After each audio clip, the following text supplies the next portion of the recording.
वृंदावन की माटी। शोभा नाम की और जिसकी बहन वृंदावन में रहती थी। एक दिन वह उसको मिलने के लिए वृंदावन गई।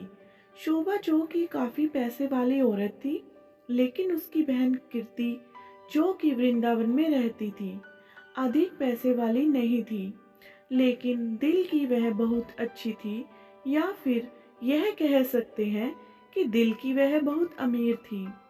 उसका पति मिट्टी के घड़े बनाने का काम करता था। शोभा काफी सालों बाद अपनी बहन को मिलकर बहुत खुश हुई, लेकिन उसमें थोड़ा सा अपने पैसों को लेकर घमंड भी था। वो कीर्ति के घर हर छोटी बात पर उसकी चीजों में से कमी निकालती रहती थी, लेकिन कीर्ति उसको कुछ ना कहकर बस यही कह देती कि जो बिहारी जी की इच्छा। लेकिन शोभा प्रत्येक बात में उसको नीचा दिखाने का प्रयास करती थी। कीर्ति ने अपनी ओर से अपनी बहन की आवभगत में कोई कमी नहीं छोड़ी। उसने अपनी बहन का पूरा ख्याल रखा। उसने उसको वृंदावन के सारे मंदिर के दर्शन करवाए और उनकी महिमा के बारे में भी बताया।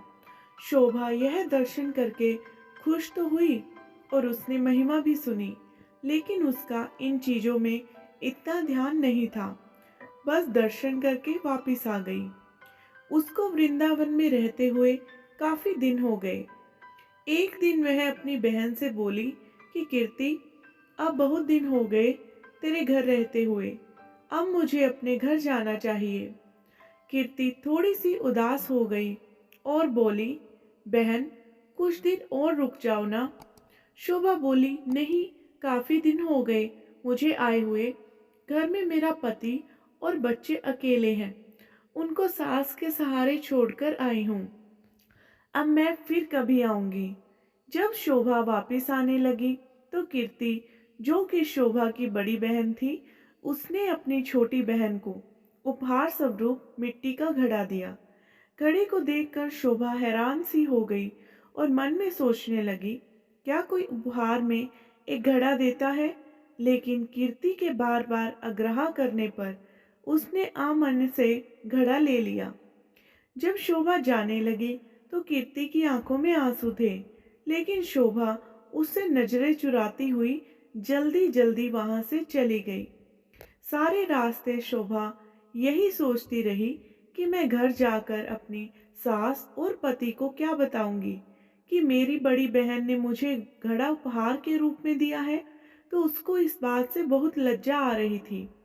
उसने सोचा कि मैं घर में जाकर झूठ बोल दूंगी कि घड़ा मैं खरीद कर लाई हूँ, मुझे तो मेरी बहन ने काफी कुछ दिया है।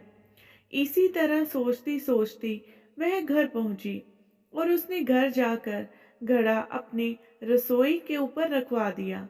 उसको मन में बहुत ही गुस्सा आ रहा था कि मेरी बहन क्या इस लायक भी नहीं थी कि छोटी बहन को कुछ पैसे उपहार में दे सके। घड़ा उसने पकड़ा दिया था। अब उसको अपने घर आए हुए काफी दिन हो गए थे। गर्मियों के दिन थे, तभी उसके गांव में पानी की बहुत कठिनाई आने लगी। कुएं में, नदियों में पानी सूख गया था। उसके गांव के लोग दूर दूर से पानी भरकर लाते थे। पैसे होने के बावजूद भी शोभा को पानी के लिए बहुत कठिनाई हो रही थी। एक दिन शोभा बहुत दूर जाकर उनसे पानी भर रही थी। वहां पर और भी औरतें पानी भरने के लिए आई हुई थी। तो जल्दी पानी भरने की होड़ में धक्का मुक्की में शोभा का घड़ा टूट गया। शोभा दूसरी औरतों पर चिल्लाने लगी, यह आपने क्या किया? बड़ी कठिनाई से तो मैंने पानी भरा था, आप लोगों ने धक्का मुक्की करके मेरा घड़ा ही तोड़ दिया। अब वह उदास मन से घर आई। अब उसके पास कोई और दूसरा बर्तन भी नहीं था पानी भरने के लिए। तभी अचानक उसको अपनी बहन के दिए हुए घड़े की याद आई।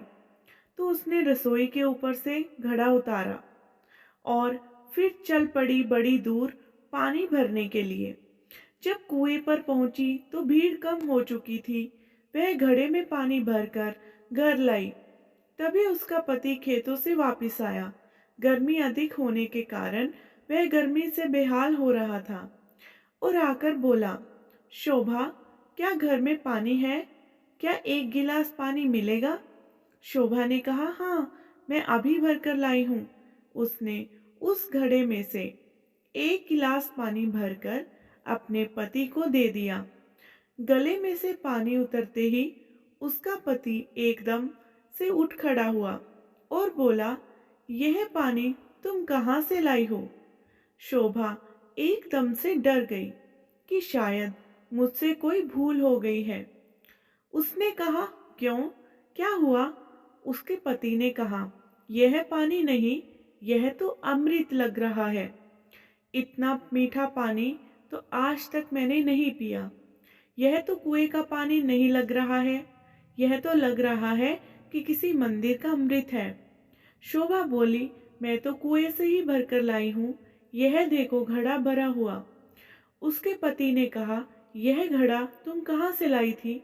उसने कहा, जब मैं वृंदावन से वापस आ रही थी तो मेरी बहन ने मुझे दिया था। यह सुनकर उसका पति चुप हो गया। अब शोभा का पति बोला कि मैं थोड़ी देर के लिए बाहर जा रहा हूँ, कहीं नहीं तब तक तुम जाऊंगी, भोजन पर तैयार हाँ, करो। वो दिन भी नहीं शोभा ने भूलूंगी उस कभी घड़े के जब जल मेरे से पिता का दाल अपमान हुआ चावल था बनाए। यहाँ।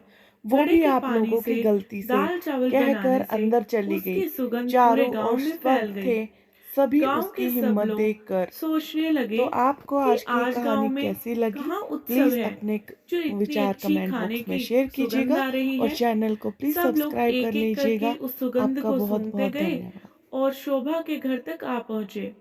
साथ में उसका पति भी आ गया।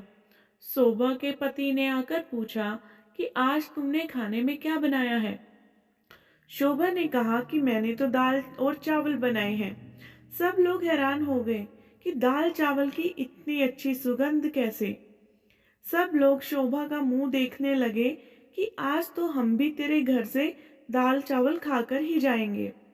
उसने किसी को मना नहीं किया और थोड़ी थोड़ी दाल चावल सबको दिए।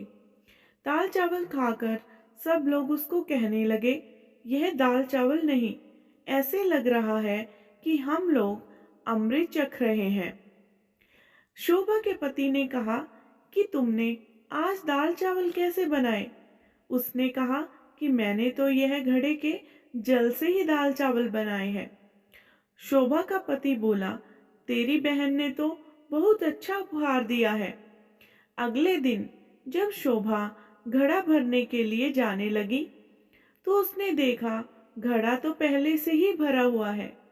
उसका जल वैसे का वैसा है जितना वो कल लाई थी।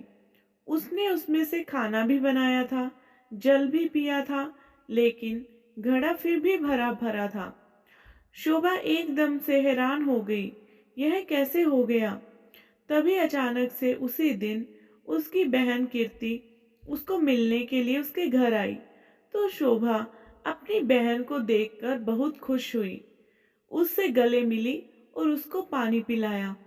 शोभा ने अपनी बहन को कहा कि दीदी, यह जो तूने मुझे घड़ा दिया था, यह तो बहुत ही चमत्कारी घड़ा है।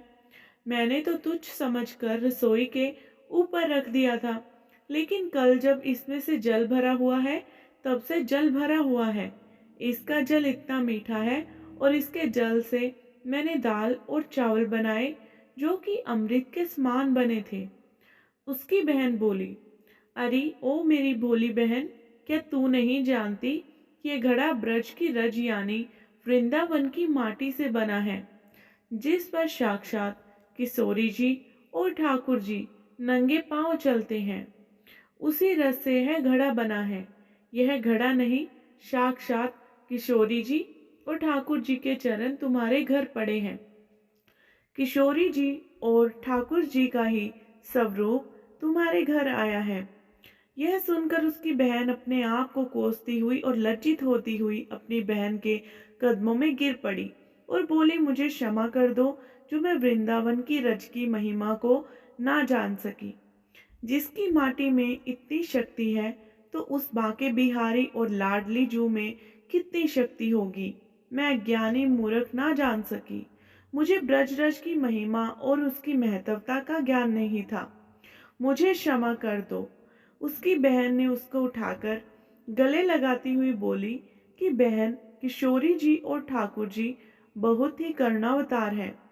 तुम्हारे ऊपर उनकी कृपा थी जो इस घड़े के रूप में, इस रज के रूप में तुम्हारे घर पधारे। शोभा बोली, बहन तुम्हारे ही कारण मैं धन्य हो उठी हूँ।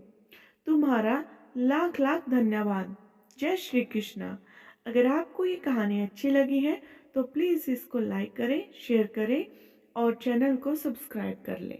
धन्यवाद।